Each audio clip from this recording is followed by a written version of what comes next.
제목은 제세례파 극단적 종교개혁의 실패입니다.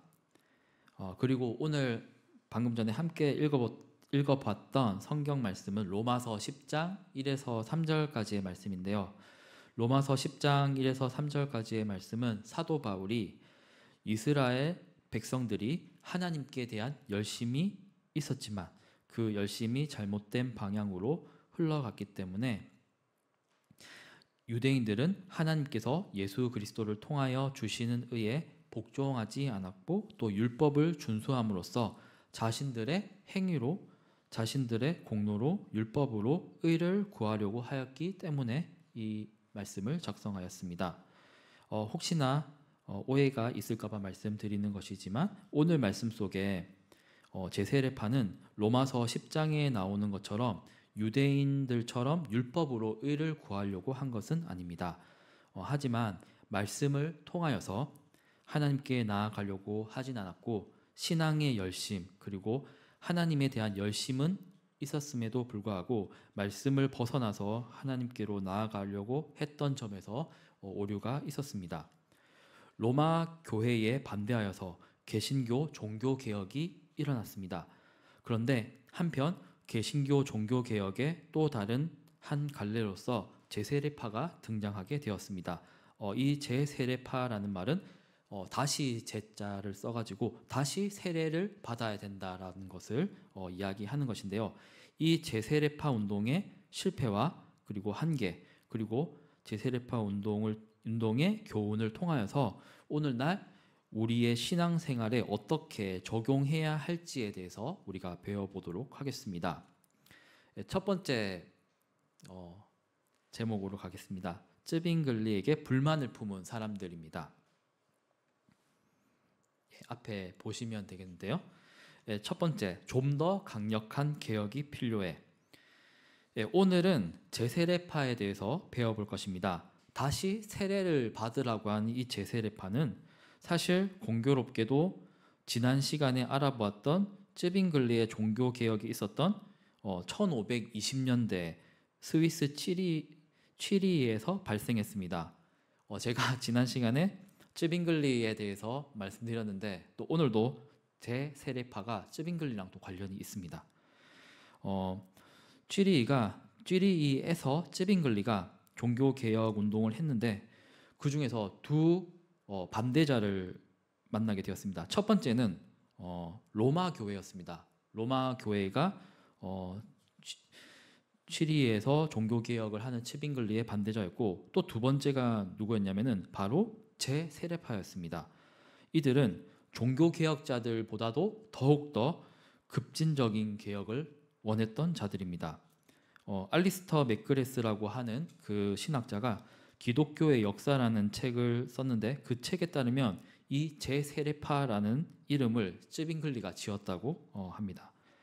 어쨌든 이 취리히에는 세 종류의 집단이 있었는데 첫 번째는 로마 교회를 따르는 사람들, 두 번째는 제세례파주의자들, 그리고 세 번째는 쯔빙글리를 따르는 사람들. 이 세 집단이 이 취리히에 존재하고 있었습니다. 그런데 이 세 집단은 각자가 추구하고 있는 근거가 달랐습니다. 첫 번째로 로마 교회를 따르는 사람들, 교황주의자들은 교회의 가르침을 따르려고 하였습니다. 그 교회라고 하는 것은 로마 교회를 말하는 것입니다. 그리고 두 번째로 급진주의자들인 이 제세례파들은 성령의 가르침을 따르려고 했습니다. 첫 번째 로마 교회주의자들은 교회의 전통, 제도 거기에 따르려고 했고 두 번째는 뭐냐면은 제세례파는 성령을 따르려고 했고 그리고 쯔빙글리는 이들 사이에 껴 있었는데 성경을 중심으로 하려고 했습니다. 취리히에서 쯔빙글리의 개혁은 성공적으로 진행되고 있었지만 성상에 대한 철폐를 요구하는 목소리가 있었습니다. 지금 저희가 보면은 성당 같은 데 가보면은 예수님 형상을 만들어 놓고 또 마리아 형상 만들어 놓고 뭐 베드로나 바울과 같은 그런 성인들의 형상들, 성상들을 볼 수가 있습니다. 그런데 취리히에 있는 이 시민들이 성상들을 철폐하자고 요구하는 목소리가 있었던 것입니다. 그런데 쯔빙글리는 지금 급진적으로 막 다 때려 부수자고 하는 그 사람들과는 다르게 좀 더 온건하게 대처를 했습니다. 이러한 성상을 철폐하는 거는 지금 뭐 망치 들고 와가지고 다 때려 부수고 이렇게 할 게 아니라 시의회의 의견을 따라서 우리가 성상을 부수자, 그리고 우리가 성상을 지금 말씀을 통해서 우리가 알고 있지 않느냐, 우상으로 섬기지 않고 있는데, 예배하지 않고 있는데, 우리는 그런 한에서는 이 성상들을 당분간은 계속 두는 건 아니지만 당분간은 존치시키더라도 해가 없으니까 기다려보자라고 하면서 우리가 시의회에 이것을 제안해 가지고 온건하게 이 문제를 해결하고자 했습니다. 이렇게 말을 잘 했는데 잘 들어줬으면 좋겠지만은, 근데 그 사람들이 말을 이것을 따르지 않았습니다.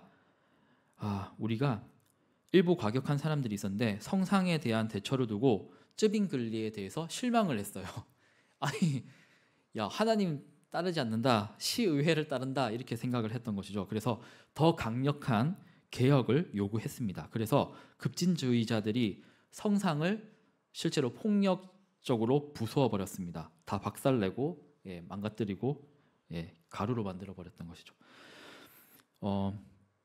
한편 시의회는 우리가 성경에 비춰가지고 성상을 비롯해서 미사도 검토하자라고 해서 토론회를 열었고, 쯔빙글리는 시의회를 통해서 합의해서, 그리고 성상 파괴시키고 이런 문제들도 시행하는 시기도 의회를 통해서 해결하기를 원했습니다. 그래서 실제로 시의회에서 결정을 내려가지고 조각상 그리고 그림들 뭐 그런 것들을 제거하기로 하였고, 시의회 결정을 따라서 제거를 공식적으로 했습니다. 그런데 제세례파라고 불리는 이 나중에 이 급진적인 사람들이 여기서 그친 것이 아니라 유아 세례도 배격했고 믿음을 고백해야지 세례를 주겠다고 했었던 겁니다. 사실 유아 세례들은 아기들이 믿음을 고백해서 세례를 받는 건 아닙니다. 네. 아주 영리한 아기가 있어가지고 저는 예수님 믿습니다, 아멘, 이렇게 가지고 신앙을 고백하면 좋겠지만, 사실 유아 세례를 받는 그 아기들은 신앙을 고백하는 것은 아닙니다. 어쨌든 급진주의자들은 이것이 로마 교회의 잔재다라고 여겼습니다. 유아 세례는 유아들이 신앙도 고백 안 했는데 세례부터 주고 있으니 이거는 성경과 다르다, 일치하지 않는다라고 하면서 로마 교회의 잔재야라고 여겨가지고 이 유아 세례도 반대를 했습니다. 그리고 제세례파라고 불릴 이 급진주의자들이 쯔빙글리를 비난하기 시작했어요.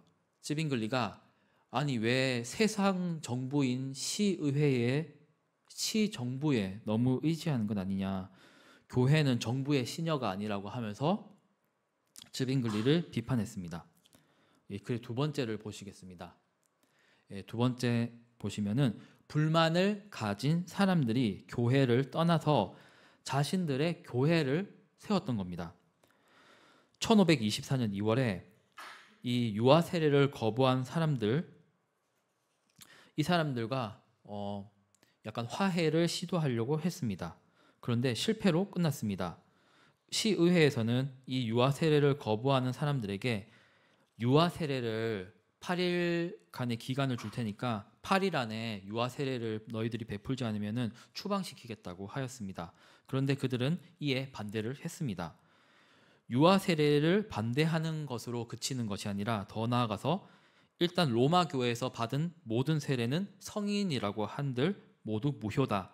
그래서 이 급진주의자들은 도리어 그 성인들에게, 어른들에게 다시금 신앙 고백을 받고 다시 세례를 줬습니다.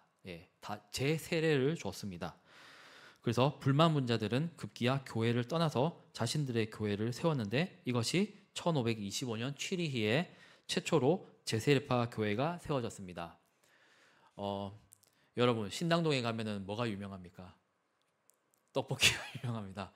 떡볶이 집이 유명한데 떡볶이 집 골목에 가보면은 자기들이 다 원조라고 해요. 그런데 누가 원조인지는 알 수가 없지만 놀랍게도 제세례파의 원조는 그 취리히입니다. 이거는 확실해요. 네, 취리히에 제세례파 원조 교회가 있는 것입니다.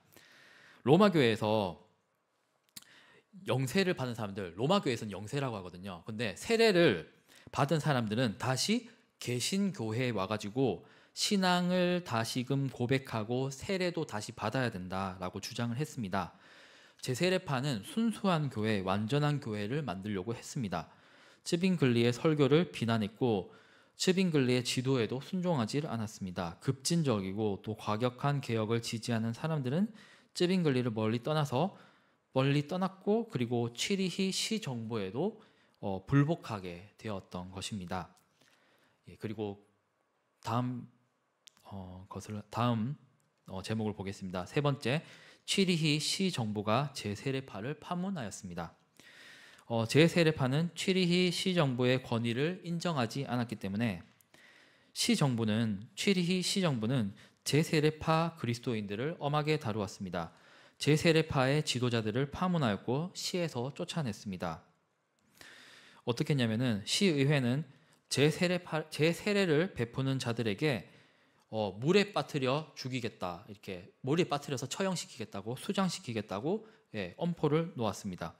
그런데 이것을 무시하고 주후 1526년에 펠릭스 만츠라고 하는 목사가 이러한 경고를 무시하였고 취리히로 돌아와서는 사람들에게 제세례 교리를 가르치고 시 정부는 그를 체포하였고 사회를 무질서하게 만드는 제목으로 펠릭스 만츠를 물에 빠뜨려서 수장시켜서 처형하였습니다. 사형에 처했습니다. 이 형벌을 처음 받아서 사형을 당한 사람이 그 제일 첫 번째 사람이 바로 펠릭스 만츠였습니다. 사실은 이 펠릭스 만츠는 원래부터 제세례파가 아니라 원래는 쯔빙글리와 그 종교 개혁의 뜻을 같이 했던 사람들 중에 한 명이 바로 이 펠릭스 만츠였습니다. 그래서 쯔빙글리를 도와서 처음에는 종교 개혁 운동들을 착실히 진행했던 그 일원 중 한 사람이었는데 이 사람이 나중에 변해서 더욱더 급진적으로 그 개혁을 하려고 하는 종교 개혁 중에 한 일파가 된 제세례파가 됐던 것입니다. 그런데 제세례파는 핍박을 받더라도 수그러들지 않았습니다. 오히려 내부적으로 더 뭉치게 됐고 자신들이 옳다고 생각하게 되었습니다. 그러나 핍박이 계속되자 더 이상 견디기가 힘들어서 다른 곳으로 이 제세례파들이 이주하게 되었던 것입니다. 그리고 네 번째를 한번 보시겠습니다. 네 번째는 보시면은 제세례파는 세속 정부를 사탄의 도구로 보았던 것입니다. 제세례파는 국가를 적대시했습니다. 그래서 국가에 협력을 하지 않았습니다. 국가에 협력하는 정도가 아니라 국가를 무너뜨려야 할 적으로 생각을 했던 것입니다. 육과 영, 그리고 국가와 교회, 성경과 성령을 분리시켜서 이원론적인 사상을 가졌던 것입니다. 우선 로마 교회, 그리고 종교 개혁가들, 그리고 제세례파, 이 세 부류의 집단이 국가를 생각하고 국가를 대하는 그 방식이 달랐습니다. 첫 번째를 말하자면은 로마 교회는 눈에 보이지 않는 하나님보다는 눈에 보이는 정부의 힘을 이용하려고 했습니다. 그러니까 적극적으로 국가를 이용하려고 하는 그게 첫 번째 부류, 로마 교회들 그렇게 생각하였고, 로마 교회 주의자들 그렇게 생각하였고, 두 번째가 뭐냐면은 종교 개혁가들입니다. 근데 종교 개혁가들은 어떻게 하려고 했냐면은 국가의 도움을 어느 정도 적절하게는 받아야 된다라고, 적절하게 활용해야 된다고 생각을 했던 것입니다. 그런데 이 부분에 대해서 제세례파들, 세 번째 부류인 제세례파들은 이것을 비판적으로 생각을 했고, 제세례파 신앙은 어떻게 해야 되냐면은 국가의 도움을 받아서는 안 된다. 국가는 사탄의 도구이기 때문에 국가를 멀리해야 되고 하나님만 구해야지 이것이 참된 종교개혁이라고 생각을 했던 것입니다.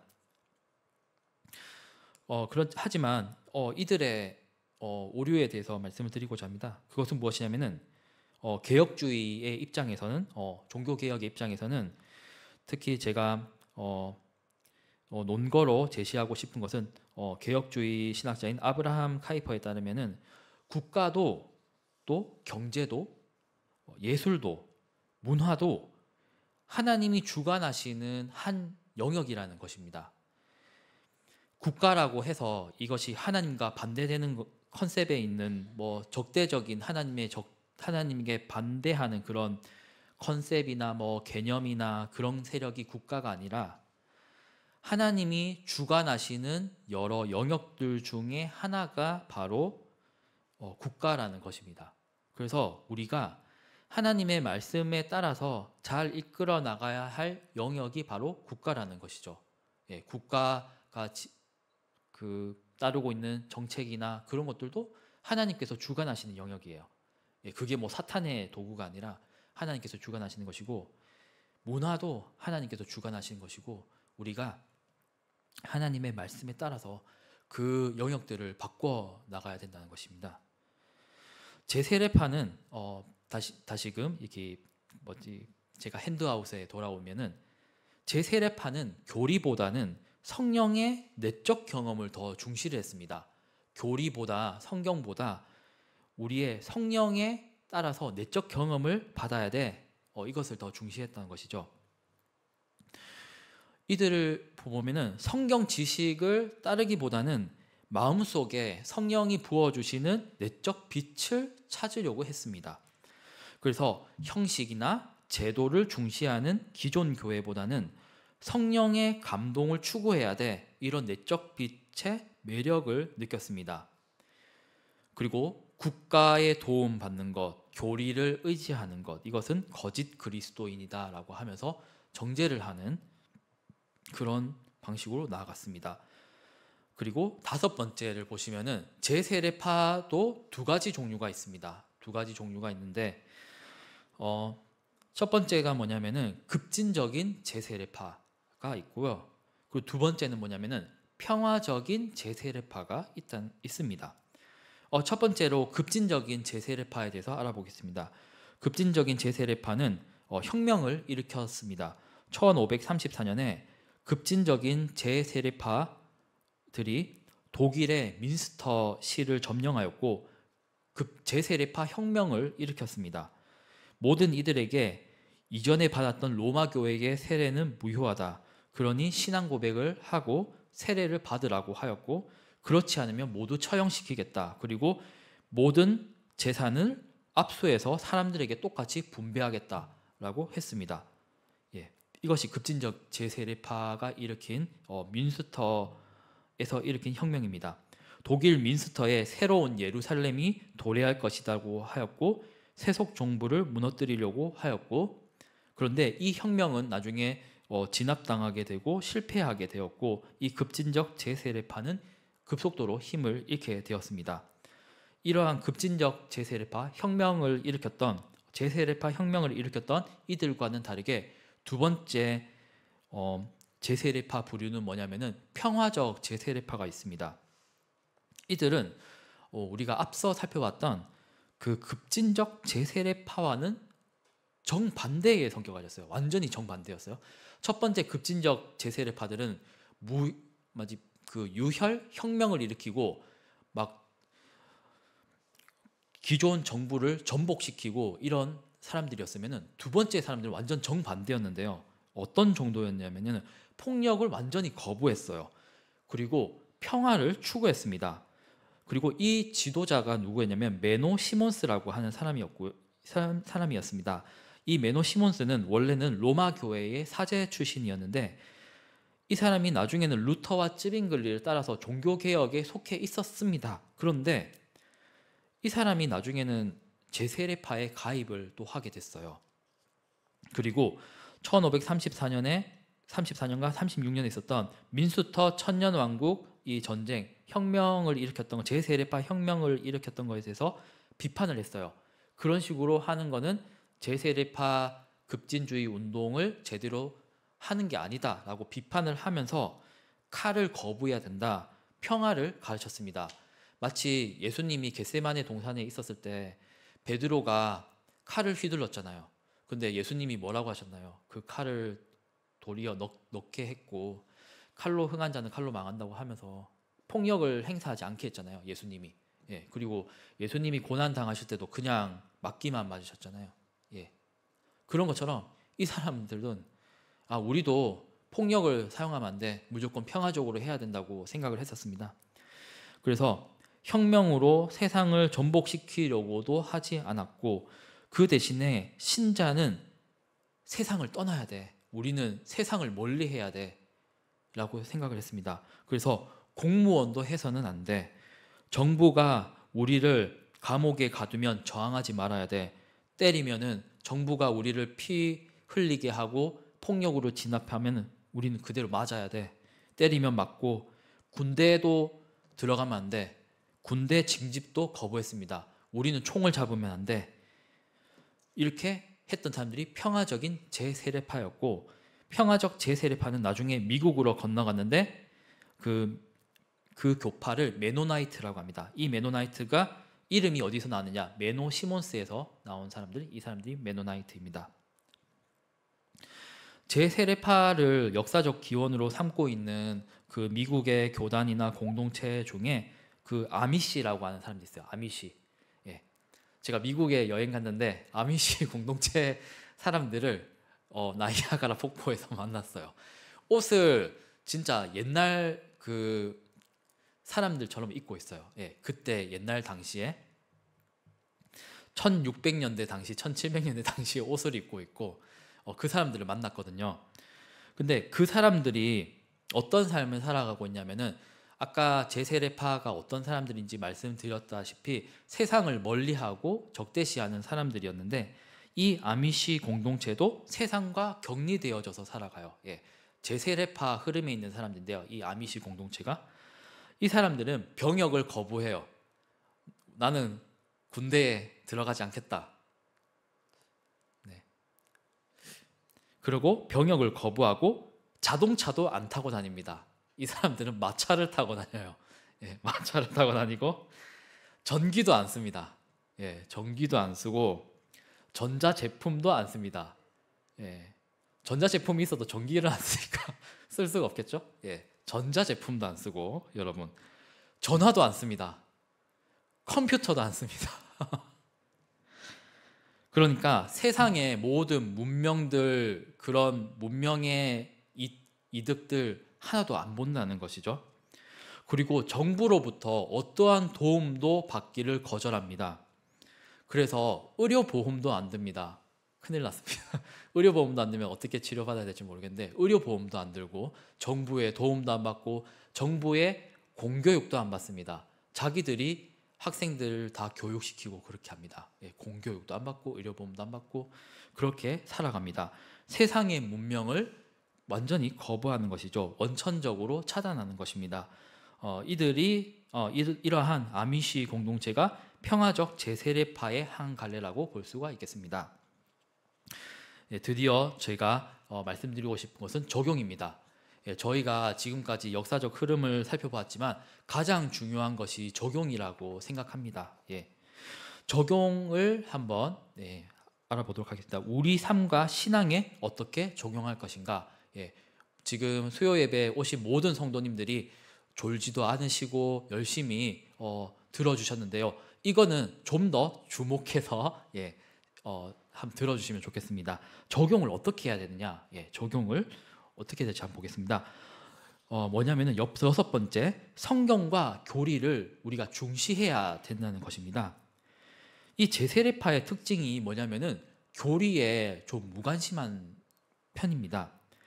성경을 완전히 무시하는 건 아닌데 성경을 중요시하지만 성경보다도 성령님이 직접 주시는 감동, 말씀 이런 거를 더 중요하게 생각을 하는 거예요. 그래서 성령님이 우리 마음속에 지시해 주시는 것까지 계시해 주실 때까지 무작정 기다려요. 그렇게 해가지고 하나님의 음성을 듣기를 원한다는 것입니다. 그래서 이 사람들의 예배 시간도 우리와 많이 다른데요.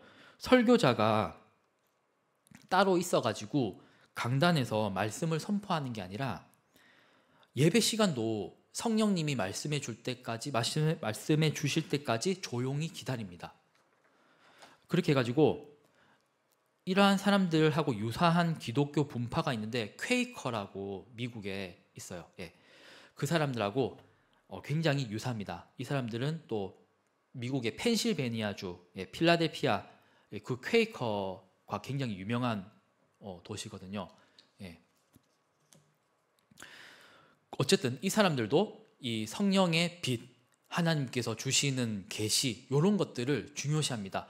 성경을 완전히 무시하는 건 아니지만 성경은 어느 정도 중시하지만 예배 가운데서 더 중시하는 것은 성령님이 즉각 주시는 계시야 요거를 더 중시하는 그런 사람들인 것이죠. 그런데 이 사람들의 오류에 대해서 제가 말씀드리자면은 이러한 제세례파의 신앙은 신구약 계시가 완결되어져 있고 신구약 계시가 완전하다는 것을 부정하는 행동인 거예요. 예. 성경은 성령의 감동으로 기록되어진 하나님의 말씀인 거예요. 이미 성령의 감동으로 기록되어진 말씀인데 새로운 계시를 바란다는 것 자체가 이것은 이게 성경을 제대로 해석하고 있지 않다는 거죠. 제대로 된 성경관이 아니라는 것이죠. 이미 성령의 감동하심으로 성경이 쓰여져서 이게 성령의 인도하심을 받은 거거든요. 우리가 성경을 읽기 전에 읽으면서 성령의 조명을 바라는 기도는 할 수 있지만은 아예 그냥 새로운 계시를 달라는 식으로 이렇게 접근하면 안 된다는 것입니다. 이게 오류라는 것이죠. 그런데 제세례파는 얼마든지 새로운 계시를 받을 수 있다고 여기기 때문에 성경을 등한시할 수가 있어요. 그렇기 때문에 무질서해질 수가 있어요. 그리고 만일의 경우에는 어떤 특정한 종교 지도자가 나타나서 막 인간적인 신념에 따라서 막 사람들을 이렇게 안 좋은 쪽으로 오도할 수가 있다는 것입니다. 안 좋은 쪽으로 주도할 수가 있다는 것입니다. 그래서 이것이 신학적인 오류가 될 수가 있다는 것입니다. 네, 그렇고요. 예, 어쨌든 7번째를 보면은 성속 이분법을 이 제세례파들이 주장하는데 이것 역시도 성속 이분법도 성경적이지 않다는 거예요. 예, 뭐냐면은 이 사람들은 지나친 성속 이분법을 가지고 있습니다. 어느 정도냐면은 교회는 죄인들이 들어오면 안 돼. 교회는 절대적으로 순수해야 돼. 절대적으로 거룩해야 돼. 이렇게 생각을 하는 거였어요. 세상은 죄악이 만연한 곳이고 죄악된 곳이고 아까 말씀드렸듯이 이 사람들은 국가 시스템도 잘못됐다. 사탄의 도구다. 이렇게 생각하는 것처럼 세상은 죄된 곳이야. 신자는 세상 사람들하고 함께 살면 안 돼. 이렇게 생각을 했던 거였습니다. 제가 말씀드렸지만 취리히에서 이 제세례파들이 발흥했고 취리히에서 쯔빙글리가 같이 살았잖아요. 그래서 쯔빙글리가 쓴 논문이나 편지를 보면은 이렇게 기록되어져 있어요. 교회는 거룩한 곳은 맞다. 거룩한 곳은 맞지만 교회는 혼합된 공동체다라고 쯔빙글리가 이렇게 썼어요. 예. 쯔빙글리가 쓴 논문이나 편지 등을 보면은 그렇게 써져 있어요. 교회는 혼합된 공동체라고 썼어요. 근데 제세례파는 뭐라고 했냐면은 교회는 거룩해야 돼. 따라서 믿는 자들만 교회에 속해야 돼. 그래서 믿는 자에게만 세례를 주고 입회 의식을 해야 되고 성찬 같은 경우도 믿는 사람만 받아야 되고 거룩하게 살고자 하는 사람만 거행해야 돼. 삶이 거룩하지 못한 사람들이 있으면 출교시켜야 돼. 그렇게 출교시켜서 교회를 거룩하게 유지해야 된다. 이것이 제세례파의 오류거든요.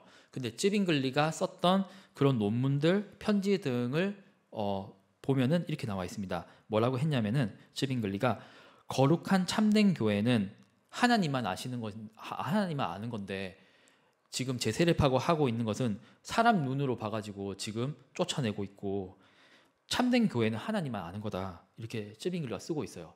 예, 그리고 쯔빙글리가 또 말하는 건 뭐라고 얘기했냐면은 누가 진실한 신자인지는 사람이 알지 못한다고 되어 있어요. 그리고 제세례파가 참된 신자 부르짖고 있는데 쯔빙글리는 또 뭐라고 얘기했냐면은 연약한 자들도 교회에 받아줘야 된다 이렇게 쓰고 있었어요. 그래서 우리가 다시 핸드아웃으로 돌아와 보면은 세상과 담을 쌓고 제세례파들이 자신들만의 평화를 위해서 순종하다 살다 보면은 제세례파들은 뭐라고 생각했냐면 세상의 천년 왕국이 이뤄질 거야 그렇게 생각했어요. 하지만 성경은 말하고 있습니다. 교회는 알곡과 가라지가 다 존재한다고 이야기를 하고 있어요. 그래가지고 종들이 물어보잖아요. 주인님, 지금 보니까 어떤 자들이 밭에 가라지를 뿌려가지고 가라지들도 막 자라고 있으니까 지금 가라지 다 뽑아야 돼요 해가지고 주인님한테 얘기하니까 주인님이 뭐냐면은 추수 때까지 그냥 기다리라고 놔두라고 했어요. 왜냐하면 가라지 뽑는다고 하다가 알곡까지 같이 뽑을 수가 있기 때문에 그냥 그대로 놔두라고 했던 거예요. 그런데 제세례파들은 진짜 다 뽑고 있는 거예요.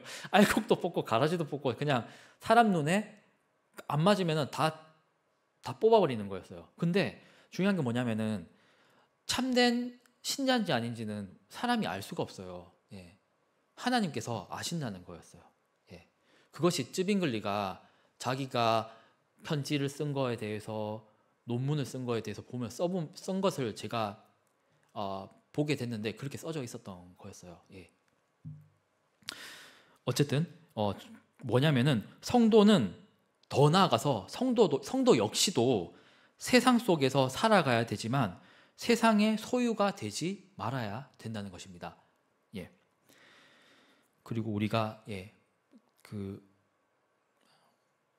지금 프레지 다음 장 넘어가 볼까요? 프레지 다음 장 넘어가 주시면은 앞에 보시면은 나와 있듯이 그리고 하나님이 통치하시지 않거나 하나님의 주권이 미치지 않는 곳은 이 세상에서 단 한 곳도 없어요.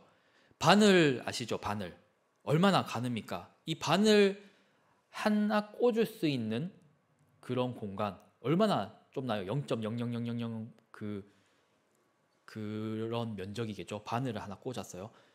그런 곳까지 없는 거예요. 하나님의 영역, 하나님의 주권이 미치지 않는 곳은 한 곳도 없는 거예요.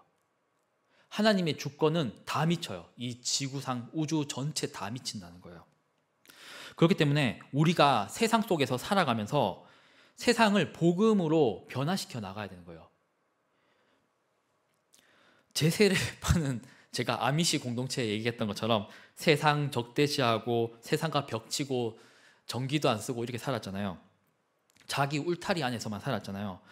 그런데 칼빈주의, 개혁주의는 뭐냐면은 우리가 세상 속에서 살아가지만 세상을 변화시켜 나가야 된다는 겁니다. 저는 이 근거를 들자면은 대표적인 칼빈주의 신학자인 아브라함 카이퍼를 제가 들고자 합니다. 제가 아브라함 카이퍼 책을 늘 그 책상 그 서랍에 꽂아놓고 늘 읽는데 교회에도 있고요, 집에도 있고요. 늘 읽으면 늘 참조하면서 읽는데 그 아브라함 카이퍼가 뭐라고 얘기했냐면은 하나님의 주권이라고 하는 것은 교회 울타리 안에서만 적용되는 것이 아니다. 사회, 국가, 과학, 법률, 예술, 교육 이 전 영역에 하나님의 영역은 적용된다. 하나님의 주권과 통치는 이 땅 가운데 미치지 않는 곳은 한 군데도 없다. 그런데 아브라함 카이퍼는 이렇게 말한 게 맞아요. 사실 맞는데 아브라함 카이퍼식대로 살려고 하면 엄청나게 힘들어요. 왜냐하면 말씀에도 우리가 정통해야 되고요. 세상이 어떻게 흘러가고 있는지에 대해서도 꿰뚫고 있어야 됩니다. 그리고 사탄이 여러 속임수들을 많이 만들어 놨어요. 사탄은 학문계에도 침투해 있고요. 모든 정책에도 침투해 있고요. 사탄이 온 세상에 다 침투해 있어요. 그래서 우리를 엄청나게 많이 속여요. 그렇기 때문에 우리가 말씀에도 정통해야 되고 사탄의 속임수에도 우리가 꿰뚫고 있어야 되고요. 엄청나게 힘들어요. 차라리 제가 말씀드렸던 아미시 공동체처럼 진짜 막 교회 공동체 만들고 농사만 짓고 성경만 읽고 다른 공부 하나도 안 하고 물리화학 공부 하나도 안 하고 컴퓨터 공부 하나도 안 하고 그게 오히려 더 쉬워요. 사실은 아미시 공동체처럼 사는 게 훨씬 더 쉬워요. 사실은. 그런데 이 아브라함 카이퍼가 얘기하는 대로 살려고 하면은 우리가 말씀도 잘 알아야 되고 사탄의 그 속임수에 대해서도 알아야 되고 사탄이 학계와 그 법률과 정치와 문화와 그 사이에 막 온갖 사탄이 다 끼어든 그거를 다 눈치채고 그걸 꿰뚫고 파악을 해야 돼요. 근데 그게 엄청나게 힘들어요. 예, 그렇게 살기가 너무 힘들다는 겁니다. 그리고 세상에서 강요하는 것들, 이것을 따르지 않으면은 우리가 밥 먹고 살기도 힘들어요. 심지어. 예. 우리가 선지자로서 살아야 됩니다. 선지자라고 하니까 너무 거창해 보이잖아요. 우리가 새벽기도 시간 때 우리 지금 뭐 배우고 있나요? 예레미야서 배우고 있잖아요. 그런데 예레미야서 보면은 예레미야가 온갖 고난과 고통과 그런 진짜 말로 형용할 수 없는 일들을 너무 많이 당합니다. 눈물의 선지자라고 하잖아요. 예레미야가 엄청 고난도 다 당하고 막 구덩이에 빠지고 모욕당하고 멸시당하고, 예레미야가 어떻게, 제가 보면은 예레미야가 어떻게 살았나 싶을 정도로 엄청난 고통을 많이 당해요. 근데 선지자로서의 그 소명을 지키면서 살아가잖아요. 우리는 선지자가 돼야 됩니다. 하나님 말씀을 세상 가운데에서 선포해야 돼요. 목사님, 그런 선지자들은 목사님들이 하는 거예요. 전도사님들이 하는 거예요.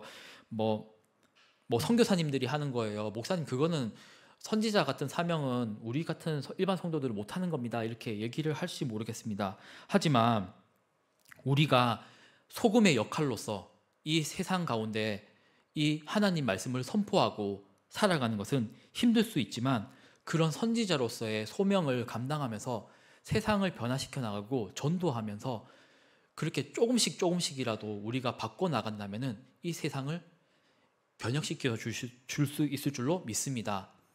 우리에게는 백이 있어요. 네, 하나님 백이 있어요, 여러분.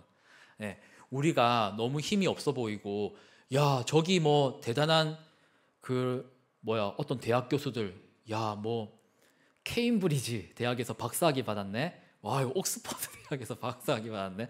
나는 중졸인데. 예. 그런데 저 사람들한테 내가 어떻게 이겨? 여러분, 우리의 뒤에는 든든한 하나님 백이 있다는 거예요. 그리고 그 사람들이 얘기하는 그런 사상들, 여러분, 성경책보다 결코 강하지 않습니다. 논리적이지 않습니다. 성경책만한 게 없습니다.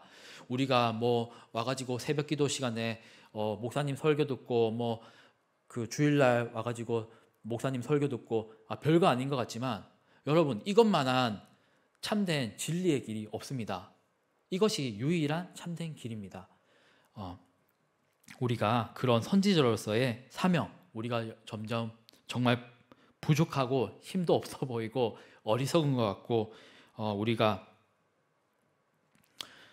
정말 부족한 자 같지만 우리가 선지자로서의 사명을 살아가기를, 그렇기 위해서 저희 사역자들이 있지 않습니까? 저희들에게 도움을 요청하시면 도와드릴 수 있고, 저희도 성도님들에게 도움을 요청하고 있습니다. 서로 도우면서 이 사회 가운데서 선지자로서의 사명을 잘 감당하는 우리 성도님들, 저희 사역자들이 되기를 예수님의 이름으로 축원합니다. 아멘.